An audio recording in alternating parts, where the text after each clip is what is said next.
का वीडियो है class 11th के स्टूडेंट्स के लिए बहुत ही ज्यादा इंपॉर्टेंट होने वाला है। आज की इस वीडियो में आप लोगों को विमीय सूत्र यानी कि डायमेंशनल फॉर्मूला को पढ़ाने वाला हूं और यहां पर मैं आपको लगभग 40 भौतिक राशियों का यहां पर मैं आपको विमीय सूत्र बताऊंगा। इसलिए आपको विमीय सूत्र के लिए आज से इधर उधर भटकने का जरूरत नहीं है, केवल आप लोग इस वीडियो को देख लीजिए, आपका सारा कंसेप्ट और आपका सारा डाउट क्लियर हो जाएगा। तो चलिए फिर स्टार्ट करते हैं और एक एक करके बहुत ही अच्छे तरीके से हर एक चीज को समझते हैं। तो देखिए यहां पर सबसे पहले थोड़ा सा जो इसका इंट्रो है, सबसे पहले आप लोग इंट्रो को देख लीजिए। देखिए आपका जो लंबाई होता है जिसको हम लोग इंग्लिश में बोलते हैं लेंथ, और इसके लिए जो हम लोग विमीय सूत्र का जो यूज करेंगे क्या लिखेंगे, एल लिखेंगे। ठीक है। आपका जो होता है मास, मास यानी कि द्रव्यमान, द्रव्यमान के लिए हम लोग क्या लिखेंगे, बड़ा हाथ का एम लिखेंगे। देखिए जो हमारा विमीय सूत्र होता है ना, इसमें हम लोग हर एक चीज को बड़े हाथ के मतलब एबीसीडी से ही लिखते हैं, यानी कि कैपिटल लेटर में हर एक चीज को लिखा जाता है। टाइम, टाइम यानी क्या हो गया, समय, समय को हम लोग किससे लिखेंगे, बड़ा हाथ का टी से। अब देखिए जैसे कि बात होता है लेंथ का, तो यहाँ पर जो हमारा लंबाई है, चौड़ाई है, ऊंचाई है, ये सब के सब हमारा क्या है सर, लंबाई के कैटेगरी में आते हैं। इसलिए सबके लिए हम लोग क्या लिखते हैं, एल ही लिखते हैं। आपको कंफ्यूज नहीं होना है। तो चलिए एक एक करके देखते हैं और करीबन करीबन यहां पर हम लोग 40 फिजिकल क्वांटिटीज का यहां पर हम लोग डायमेंशनल फॉर्मूला देखेंगे, यानी कि 40 भौतिक राशियों के यहां पर हम लोग विमीय सूत्र देखने वाले हैं। तो चलिए फिर स्टार्ट करते हैं और एक एक करके देखते हैं। तो देखिए हमारे पास जो सबसे पहला है क्या, क्षेत्रफल। क्षेत्रफल का इंग्लिश में हम लोग क्या बोलते हैं, एरिया बोलते हैं, और क्षेत्रफल मतलब होता है लंबाई गुना चौड़ाई। क्षेत्रफल माने क्या होता है, लंबाई गुना चौड़ाई। देखिए यहां पर ये लंबाई है तो लंबाई के लिए क्या लिखेंगे, एल लिखेंगे। अभी मैंने आपको बताया यहां पर आपका चौड़ाई है तो चौड़ाई के लिए भी एल लिखेंगे। तो यहां पर हमने एल लिखा और एल गुना एल क्या हो जाएगा, एल का स्क्वायर हो जाएगा। तो क्षेत्रफल का जो विमीय सूत्र हो गया क्या हो गया, एल स्क्वायर हो गया। उसी प्रकार से आयतन, आयतन यानी वॉल्यूम, जिसको इंग्लिश से क्या बोलेंगे, वॉल्यूम बोलेंगे। अब देखिए जैसे आपने पढ़ा होगा कि आयतन माने क्या होता है, लंबाई गुने चौड़ाई गुने ऊंचाई होता है, या फिर आप मोटाई भी बोल सकते हैं। तो हमने लिखा है कि लंबाई गुने चौड़ाई गुने ऊंचाई बोलिए या फिर मोटाई बोलिए। अब देखिए लंबाई के लिए भी एल लिखेंगे, चौड़ाई के लिए भी एल लिखेंगे और मोटाई के लिए भी एल लिखेंगे। तो एल गुने एल यानी एल के मात्रा में कितना हो जाएगा, 3 हो जाएगा, यानी कि एल क्यू हो जाएगा। तो आयतन का जो विमीय सूत्र हो जाएगा क्या हो जाएगा, एल क्यू हो जाएगा। देखिए आपको अच्छे तरीके से हर एक चीज को समझना है, बहुत ही सिंपल तरीके से मैं आपको बता रहा हूं। वीडियो पसंद आ रहा है तो वीडियो को लाइक करिए, जितना हो सके इस वीडियो को ज्यादा से ज्यादा शेयर करें, और अगर आप लोग हमारे चैनल पर नए हैं तो चैनल को जरूर से जरूर सब्सक्राइब कर लीजिएगा। देखिए आगे क्या है, 3 नंबर में आपका घनत्व, जिसको इंग्लिश से बोलते हैं डेंसिटी। अब देखिए तो देखिए घनत्व, घनत्व को इंग्लिश में क्या बोलते हैं, डेंसिटी, और इसका जो फॉर्मूला होता है क्या होता है, द्रव्यमान बटे आयतन होता है। देखिए जो फॉर्मूला होता है ना, फॉर्मूला आपको याद रखना पड़ेगा, तभी जाकर आप लोग विमीय सूत्र या फिर एसआई मात्रक लिख सकते हैं, नहीं तो आप एसआई मात्रक और विमीय सूत्र नहीं लिख पाएंगे। और मैं आपको एक एसआई मात्रक का भी वीडियो बनाकर दूंगा, जिसमें आप हर एक एसआई मात्रक को बिना याद किए हर एक चीज को बता सकते हैं कि किसका क्या होगा। तो देखिए 3 नंबर में जो हमारे क्या है, घनत्व यानी कि डेंसिटी। तो घनत्व बराबर क्या हो गया, द्रव्यमान बटा आयतन। और अभी मैंने आपको बताया कि द्रव्यमान के हम लोग क्या लिखते हैं, एम लिखते हैं, और आयतन के लिए अभी हमने निकाला क्या निकाला, एल क्यू निकाला। तो क्या हो गया, देखिए ऊपर में एम हो गया, नीचे हमारा एल क्यू हो गया। अब देखिए एम का तो एम हो गया, नीचे हमारा एल के मात्रा में 3 है, अगर इसको ऊपर ले जाएंगे तो क्या हो जाएगा, एल के मात्रा में -3 हो जाएगा, मतलब यहां पर एक तो माइनस चिन्ह आ जाता है। तो ये हो गया हमारा घनत्व का मतलब यहां पर विमीय सूत्र। कोई दिक्कत नहीं है। आगे देखिए आगे आपका क्या है, तो आगे है हमारा वेग यानी कि वेलोसिटी, फिर है हमारा चाल यानी कि स्पीड। अब देखिए यहां पर जो हमारा वेग होता है ना, वेग, तो वेग का जो फॉर्मूला होता है ये हमारा होता है विस्थापन बटे समय। क्या होता है, वेग बराबर होता है विस्थापन बटा समय, इस बात को आप याद रखिएगा। और एक होता है हमारा चाल, तो चाल बराबर होता है दूरी बटा समय। बात समझ लीजिए, चाल बराबर क्या होता है, दूरी बटा समय होता है। ये सब चीज आपको याद रखना पड़ेगा। अब देखिए विस्थापन, विस्थापन मतलब क्या होता है, ये भी एक प्रकार का डिस्टेंस ही होता है। तो डिस्टेंस यानी कि दूरी, ठीक है। और एक्चुअल में बोला जाए तो यहां पर क्या होगा कि लेंथ होगा, लेंथ यानी कि लंबाई, और लंबाई के लिए क्या लिखते हैं, एल लिखते हैं, तो इसके लिए हम लोग क्या लिखेंगे, एल लिखेंगे। समय है, समय यानी कि टी, तो इसके लिए हम लोग टाइम के लिए टी लिख देंगे इस प्रकार से। उसी प्रकार से दूरी, दूरी क्या है, डिस्टेंस है, यानी इसका जो हम लोग मेजर करेंगे लेंथ जो इसका होगा, तो इसके लिए हम लोग क्या लिखेंगे, एल लिखेंगे। यहां पर क्या है, समय यानी कि टाइम, इसके लिए हम लोग क्या लिखेंगे, टी। तो दोनों के लिए क्या होता है, ऊपर में एल होगा, नीचे में टी होगा, ऊपर में एल होगा, नीचे में टी होगा। देखिए एल का एल हो गया, नीचे में हमारा टी है, टी के मात्रा में कुछ नहीं, मैंने 1 है, अगर ये ऊपर जाएगा तो क्या हो जाएगा, देखिए टी के पावर में क्या हो जाएगा, -1 हो जाएगा। मतलब जैसे कि यहाँ पर नीचे आपका 1 है तो ऊपर जाने से क्या हो जाता है, -1 हो जाता है। तो बस आपको इसी प्रकार से करना है सर, बात समझ में आ रहा है, कोई प्रॉब्लम नहीं होना चाहिए। तो यहाँ पर आपका ये जो हो गया वेग का बोलिए या फिर चाल का बोलिए, यानी कि वेलोसिटी बोलिए या फिर स्पीड बोलिए, दोनों का क्या होता है, एल और टी के मात्रा में -1 होता है। देखिए त्वरण जिसको बोलते हैं एक्सेलरेशन। अब देखिए त्वरण माने क्या होता है, वेग में परिवर्तन बटे समय, ठीक है। अब वेग में परिवर्तन है मतलब यहां पर वेग का ही बात हो रहा है, और वेग का क्या होता है देख लीजिए, वेग का होता है एल और टी के मात्रा में -1। तो वही हमने लिखा कि एल और टी के मात्रा में -1, और समय का क्या होता है, टी होता है। अब देखिए इस बात को थोड़ा सा समझिए कि यहां पर किस प्रकार से लिखा गया है। देखिए जैसे यहां पर हमारे क्या है, जैसे यहां पर लिखा गया है एल टी के मात्रा में -1 और नीचे हमारे क्या है, टी है, ठीक है, इस प्रकार से ब्रैकेट दिया हुआ है। अब आगे देखिए, अब देखिए इसको हम लोग लिखेंगे कैसे, यहां पर एल है रहने देते हैं, टी के मात्रा में -1 है रहने देते हैं। देखिए नीचे क्या है, टी के मात्रा में 1 है, अगर ये ऊपर जाएगा तो क्या हो जाएगा, टी के मात्रा में -1 हो जाएगा। तो एल का एल और टी का टी, ये -1 और ये -1 क्या हो जाएगा, -2 हो जाएगा। तो वही चीज यहां पर लिखा गया कि एल और टी के मात्रा में -2, देख लीजिए एल और टी के मात्रा में -2, दिक्कत नहीं है। देखिए आगे आपका क्या है, बल यानी कि फोर्स। देखिए आप एक चीज अगर पढ़े होंगे, न्यूटन का जो गति का दूसरा नियम होता है, तो एफ बराबर क्या होता है, एम ए होता है, यानी कि फोर्स बराबर क्या होता है, मास इंटू एक्सेलरेशन, यानी कि द्रव्यमान इंटू त्वरण। तो ये चीज लिखा गया है कि द्रव्यमान गुणे त्वरण, और तो द्रव्यमान का क्या होगा, एम होगा, और त्वरण का भी हमने निकाला एल और टी के मात्रा में -2, तो एल और टी के मात्रा में -2, तो ये एम एल और टी के मात्रा में -2, तो एम एल और टी के मात्रा में -2, वही चीज यहां पर लिखा गया है। कार्य यानी कि वर्क, तो वर्क का क्या हो जाएगा, देखिए कार्य का होता है बल गुने विस्थापन, कार्य का क्या होता है, बल गुने विस्थापन। तो विस्थापन क्या है, एक प्रकार का डिस्टेंस है, ठीक है। तो यहाँ पर विस्थापन के लिए अभी भी ना होता है कि क्या लिखना है, एल लिखना है। तो देखिए यहाँ पर विस्थापन के लिए हमने एल लिख दिया, और बल का भी हमने निकाला एम एल टी के मात्रा में -2, तो एम एल टी के मात्रा में -2, और ये हमारा एल, तो क्या हो गया, देखिए यहाँ पर भी एल है, यहाँ पर भी एल है, तो एल एल एल का स्क्वायर, तो एम एल स्क्वायर और टी के मात्रा में -2, ये हो गया इसका बीमीय सूत्र।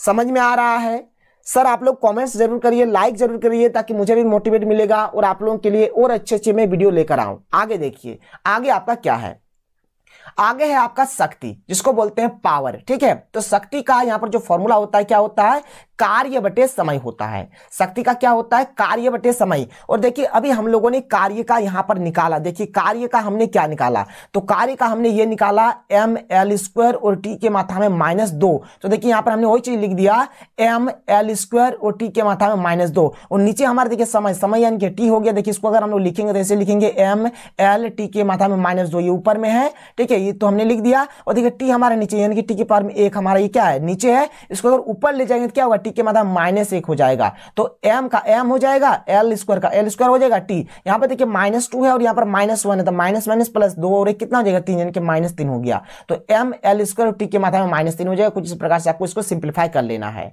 आगे देखिए संवेग, ठीक है, देखिए इसको आप ट्रिक से याद रख सकते हैं। देखिए संवेग, संवेग को अगर आप तोड़ेंगे तो दो चीज आपको मिलेगा, एक मिलेगा आपको यहाँ पर सन, ठीक है, एक आपको मिला सन और एक मिलेगा वेग। अब देखिए सन माने होता है आपका संहति, सन माने क्या होता है, संहति, और वेग का तो वेग ही होगा। और संहति को ही बोलते हैं द्रव्यमान, संहति माने क्या होता है, द्रव्यमान होता है, तो द्रव्यमान और ये हो गया वेग, तो इसको बोलेंगे संवेग माने क्या होता है, संहति गुना वेग बोलिए या फिर द्रव्यमान गुना वेग बोलिए, दोनों का मतलब एक ही होता है। और देखिए यहाँ पर द्रव्यमान, द्रव्यमान का क्या होगा, एम होगा, और वेग का अभी मैंने आपको बताया क्या होता है, एल टी के मात्रा में -1 होता है। तो ये क्या हो गया, एम एल और टी के मात्रा में -1, तो एम एल टी के मात्रा में -1, तो संवेग का कुछ इस प्रकार से हो जाएगा बीमीय सूत्र।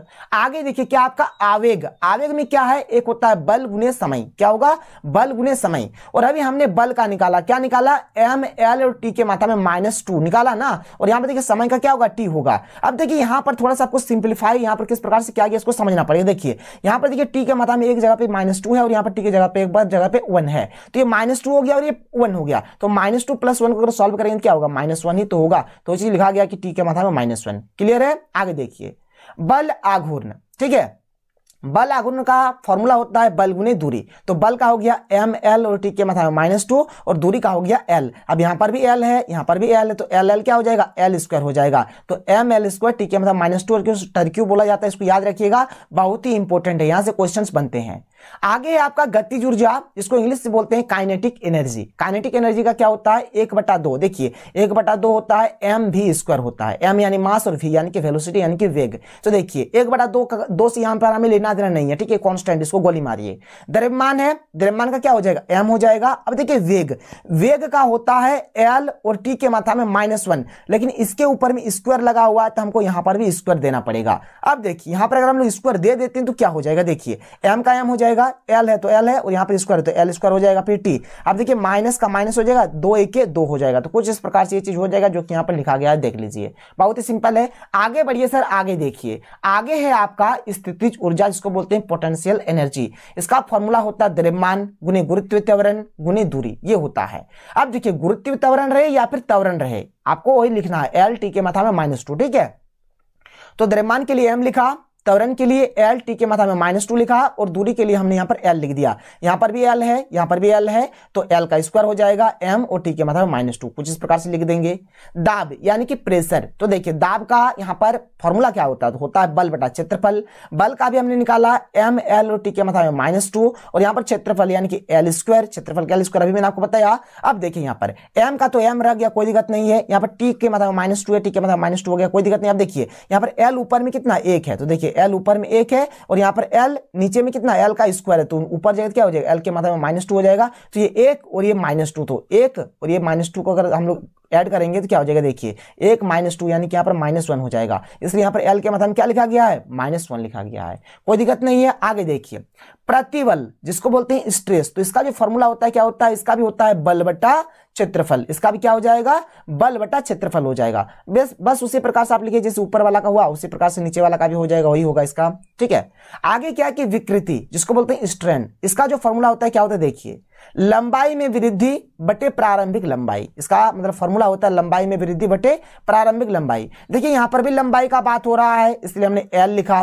नीचे भी हमारा लंबाई का बात हो रहा है, इसलिए हमने एल लिखा। ऊपर में भी एल, नीचे में भी एल। अब देखिए ऊपर में एल है तो एल के मतलब 1, नीचे में हमारा एल के मतलब 1 है। अगर ये ऊपर जाएगा तो क्या हो जाएगा, एल के मतलब -1 हो जाएगा, और यहाँ पर एल, यहाँ पर 1 और ये -1 दोनों को जोड़ेंगे तो क्या हो जाएगा, 0 हो जाएगा, एल के मतलब 0। इसका माने क्या हो गया, ये जो आपका विकृति यानी कि जो स्ट्रेन है, इसका कोई विमान नहीं होता है। इस बात को आपको याद रखना है। समझ में आ गया, कोई इशू कोई प्रॉब्लम नहीं होना चाहिए। चलिए आगे बढ़ते हैं, आगे देख लेते हैं। आगे है आपका प्रत्यस्थता गुणांक, जो कि बहुत ही इंपॉर्टेंट है, जिसको इंग्लिश से बोलते हैं मॉडुलस ऑफ इलास्टिसिटी। इसका फॉर्मूला होता है प्रतिबल बटे विकृति। क्या होता है, प्रतिबल बटे विकृति। अब देखिए यहां पर आपने अभी प्रतिबल का क्या निकाला, देख लीजिए। प्रतिबल का आपने क्या निकाला, एम एल के मात्रा में -1 और टी के मात्रा में -2, ठीक है। और विकृति के लिए कुछ भी नहीं होता है, विकृति का विमान नहीं होता है, विमान नहीं होती है, अभी मैंने आपको बताया। तो यहां पर अगर देखा जाए तो यहां पर ये जो आपका प्रत्यस्थता गुणांक जो रहेगा, इसका भी जो प्रतिबल का जो होगा वही आपका यहां पर प्रत्यस्थता गुणांक का भी हो जाएगा। एम एल के मात्रा में -1 और टी के मात्रा में -2।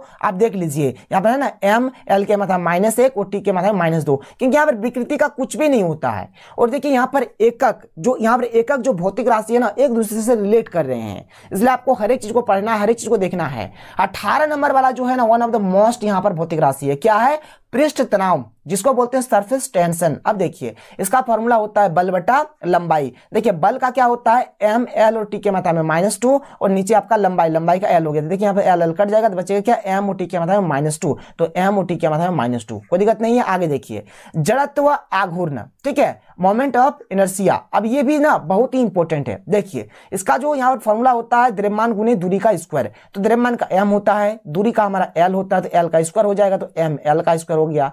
आगे क्या है, गुरुत्वाकर्षण नियतांक, जिसको बोलते हैं ग्रेविटेशनल कांस्टेंट। अब देखिए हमारा जो गुरुत्वाकर्षण में जो हम लोग बल को डिफाइन करते हैं, एफ को डिफाइन करते हैं, एफ बराबर होता है जी m1 × m2 बटा डी स्क्वायर। और यहाँ पर जो जी होता है इसी को हम लोग बोलते हैं ग्रेविटेशनल कांस्टेंट यानी कि गुरुत्वाकर्षण नियतांक। तो अगर हम लोग यहाँ पर जी फाइंड करेंगे तो क्या हो जाएगा, एफ गुना D square upon m1 × m2। F यानी क्या हो गया, बल हो गया, डी यानी डिस्टेंस यानी कि दूरी हो गया, m1 क्या है, मास है यानी कि द्रव्यमान है, m2 भी मास है यानी कि द्रव्यमान है। तो बल का क्या होता है, एम एल और टी के मात्रा में -2 हमने लिख दिया। दूरी का स्क्वायर है यानी कि एल का स्क्वायर हो गया, यहां पर भी द्रव्यमान, यहां पर भी द्रव्यमान, तो ये हो गया m गुना m। कोई दिक्कत नहीं है, अब समझिए बात को यहां से।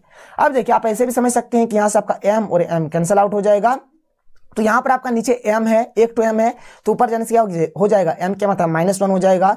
अब यहां पर 2 तो l है, यहां पर 1 तो l है, तो l का q हो जाएगा, तो l का q हमने दे दिया। फिर यहां पर t के मात्रा में -2 है, तो t के मात्रा में -2 हमने लगा दिया, कोई प्रॉब्लम नहीं है। तो बस इसी प्रकार से आपको करना है। आगे देखिए, आगे आपका क्या है 21 नंबर में क्या है कि गुरुत्वीय क्षेत्र की तीव्रता, यानी कि यहां पर ये क्या है, ग्रेविटेशनल फील्ड इंटेंसिटी। इसका जो फॉर्मूला होता है क्या होता है, गुरुत्व बल बटे द्रव्यमान। देखिए बल का जब भी बात होगा ना, चाहे कोई सा भी बल रहे, आपको यही लिखना है ml और t के मात्रा में -2, द्रव्यमान का m होगा, तो यहां से m और m कैंसिल आउट हो जाएगा, तो बचेगा क्या l और t के मात्रा में -2, तो l और t के मात्रा में -2, कोई प्रॉब्लम नहीं होना चाहिए।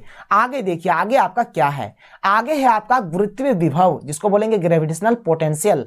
इसका फॉर्मूला होता है, देखिए विभव जब भी रहेगा तो इसका फॉर्मूला होता है कार्य बट्टा द्रव्यमान। तो कार्य का भी मैंने आपको बताया क्या होगा, ml² t के मात्रा में -2 और द्रव्यमान का m होगा, यहां से m और m कैंसिल आउट हो जाएगा, तो बचेगा क्या l² t के मात्रा में -2, तो l² t के मात्रा में -2, कोई दिक्कत नहीं है। और ये वाला sir one of the most है, इंपॉर्टेंट है, क्या देख लीजिए, श्यानता गुणांक, जिसको बोलेंगे कोफिशिएंट ऑफ विस्कोसिटी। ठीक है, अब इसका देखिए यहां पर कुछ इस प्रकार से लिखते हैं एफ, यहां पर इसको इस प्रकार से लिखिएगा, ठीक है, यहां पर और यहां पर ए होता है, फिर dv अपॉन dx होता है, फिर आपको इसको इस प्रकार से लिख देना है एफ अपॉन ए dx अपॉन dv हो जाएगा। अब देखिए एफ यानी क्या हो जाता है, एफ यानी हमारा हो जाता है यहां पर एफ यानी होता है बल। ठीक है, एफ देखिए मैं आपको बता देता हूं, एफ यानी बल हो गया। ठीक है, नीचे हमारा ए है, ए यानी हो जाएगा हमारा यहां पर ए यानी हो जाएगा हमारे क्षेत्रफल यानी कि एरिया, कोई प्रॉब्लम नहीं है।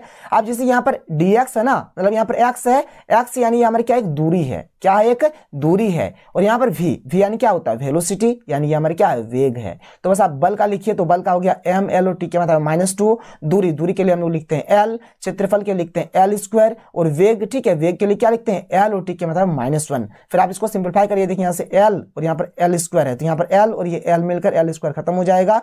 ठीक है, अब देखिए यहाँ पर ये क्या हो जाएगा, अब देखिए यहाँ पर m है तो हमने m लिखा, नीचे हमारा 1 तो l बच जा रहा है, तो l ऊपर जाएगा तो l के मतलब -1 हो जाएगा। अब देखिए ऊपर में t के मतलब -2 है और नीचे में हमारे t के मतलब में -1 है, तो देखिए 1 तो है t के मतलब -2 और नीचे में t के मतलब -1, ऊपर जाएगा क्या हो जाएगा t के मतलब +1 हो जाएगा। तो -2 और +1 को अगर ऐड करेंगे तो क्या हो जाएगा, यहाँ से हमको -1 मिलेगा, इसलिए यहाँ पर t के मतलब क्या है -1 है, कोई दिक्कत नहीं है। आगे देखिए 24 में क्या है यहाँ पर, तो 24 में है स्प्रिंग का बल नियतांक, जिसको बोलेंगे फोर्स कांस्टेंट ऑफ स्प्रिंग।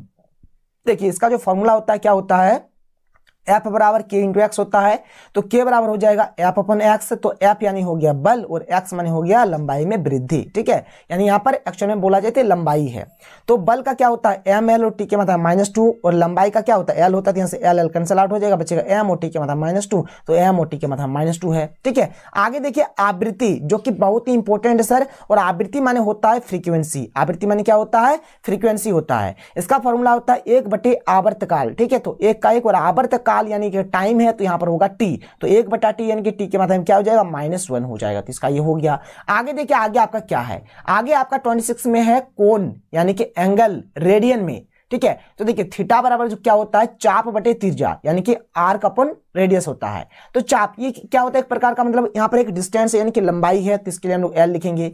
त्रिज्या भी एक प्रकार का डिस्टेंस होता है, यानी कि l लिखेंगे इसके लिए भी, तो l अपॉन l करेंगे तो l के मतलब 0 हो जाएगा, यानी कि कोण का यहाँ पर कोई विमा नहीं होता है। फिर आगे है आपका कोणीय वेग, जिसको हम लोग बोलेंगे एंगुलर वेलोसिटी, जो कि बहुत ही इंपॉर्टेंट है, और कोणीय त्वरण यानी कि एंगुलर एक्सेलरेशन भी बहुत ही ज्यादा इंपॉर्टेंट है। तो कोणीय वेग का फॉर्मूला हो जाएगा कोण अपॉन समय। ठीक है, यानी कि यहाँ पर एंगल रहेगा, नीचे में हमारा टाइम रहेगा, तो कोण के लिए अभी मैंने आपको बताया क्या होगा l के मतलब 0, तो l के मतलब 0 लिखिए, समय का क्या t, अब देखिए नीचे हमारा टाइम t है, ऊपर जाएगा क्या हो जाएगा t के मतलब -1 हो जाएगा, कोई प्रॉब्लम नहीं है। फिर क्या है कोणीय त्वरण, जिसको बोलेंगे एंगुलर एक्सेलरेशन। ठीक है, तो कोणीय त्वरण का देखिए, तो कोणीय त्वरण का इसका फॉर्मूला होता है कोणीय वेग अपॉन टाइम। ठीक है, कोणीय वेग बटे समय, तो कोणीय वेग का होता है t के मतलब -1, तो t के मतलब -1, और समय का क्या होता है t होता है, तो देखिए t के मतलब -1 पहले से है और नीचे t है, तो ऊपर जाएगा क्या t के मतलब -1, तो -1 और -1 क्या हो जाएगा -2 हो जाएगा, t के मतलब क्या हो गया -2 हो गया।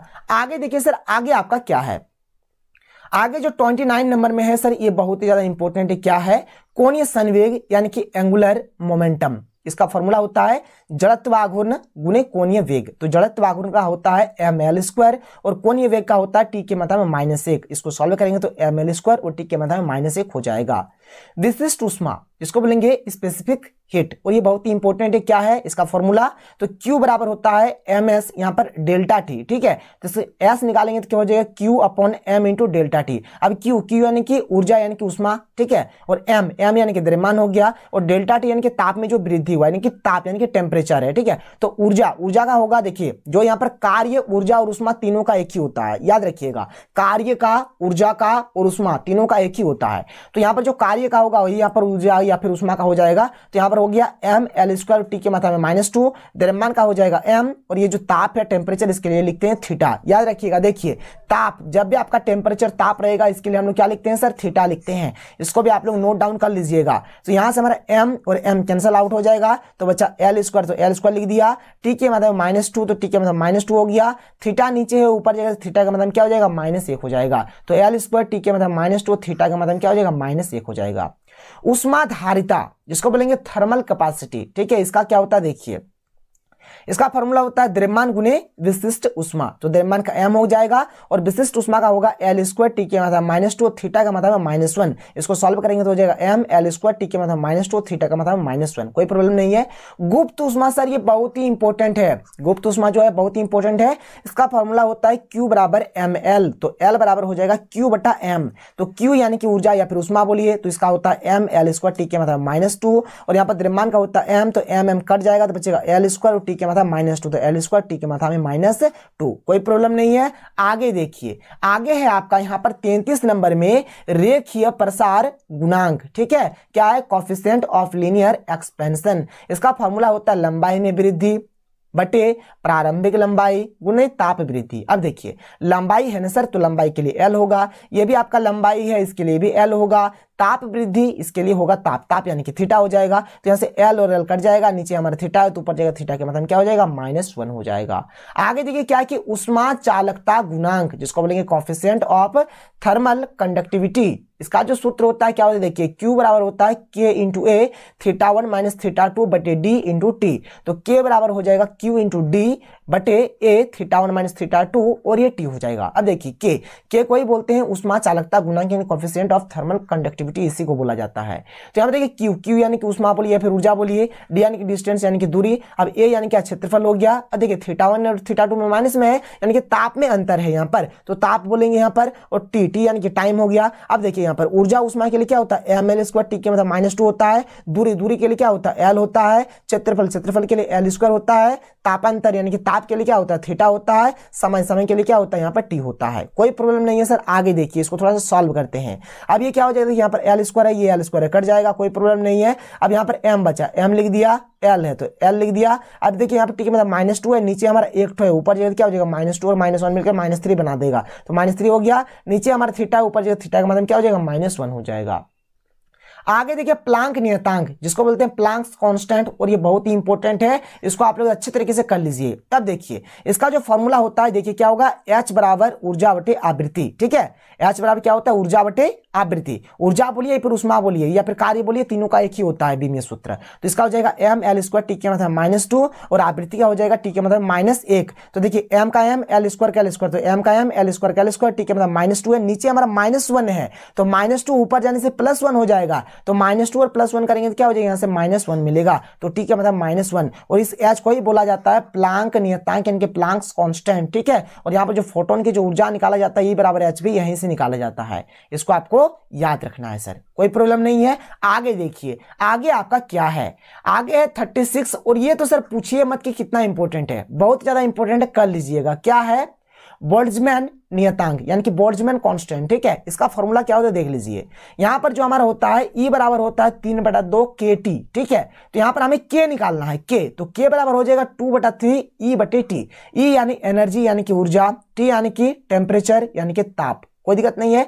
अब देखिए यहाँ पे 2/3 कांस्टेंट है, इसको लेना देना नहीं है। अब ऊर्जा का होता है m L स्क्वायर टी के मतलब -2, ताप यानी होता है थीटा। तो इसको अगर हम लोग करेंगे तो क्या हो जाएगा, सॉल्व करेंगे, देखिए m L स्क्वायर टी के मतलब -2, तो m L स्क्वायर टी के मतलब -2, थीटा नीचे है तो ऊपर जाएगा थीटा के मतलब -1 हो जाएगा। फिर क्या है, वेग प्रवणता यानी कि वेलोसिटी ग्रेडियंट, जो कि बहुत ही इंपॉर्टेंट है। इसका फॉर्मूला होता है वेग परिवर्तन बटा दूरी। तो वेग का हो जाएगा L टी के मतलब -1, और नीचे है हमारा L। तो यहाँ पर हमारा क्या हो जाएगा, देखिए L और L कैंसिल आउट हो जाएगा, बचेगा टी के मतलब -1, तो टी के मतलब -1। बस ये हो गया हमारा यहाँ पर वेग प्रवणता का यहाँ पर हमारा वेमीय सूत्र। तो देखिए यहाँ पर हमारे पास आज का जो वीडियो है, यहाँ पर हमारे पास कुल मिलाकर 37 ही यहाँ पर भौतिक राशियां हैं, और एक एक करके मैंने आपको हर एक चीज का एक्सप्लेन करके बताया कि किसका क्या विमीय सूत्र होता है। आगे आप लोग हमारे चैनल के साथ बने रहें सर, आपको हर एक चीज इसी चैनल पर प्रोवाइड कराया जाएगा। अगर आपको वीडियो पसंद आया तो वीडियो को लाइक करिए। तो मिलते हैं अगले वीडियो में। थैंक यू, जय हिंद।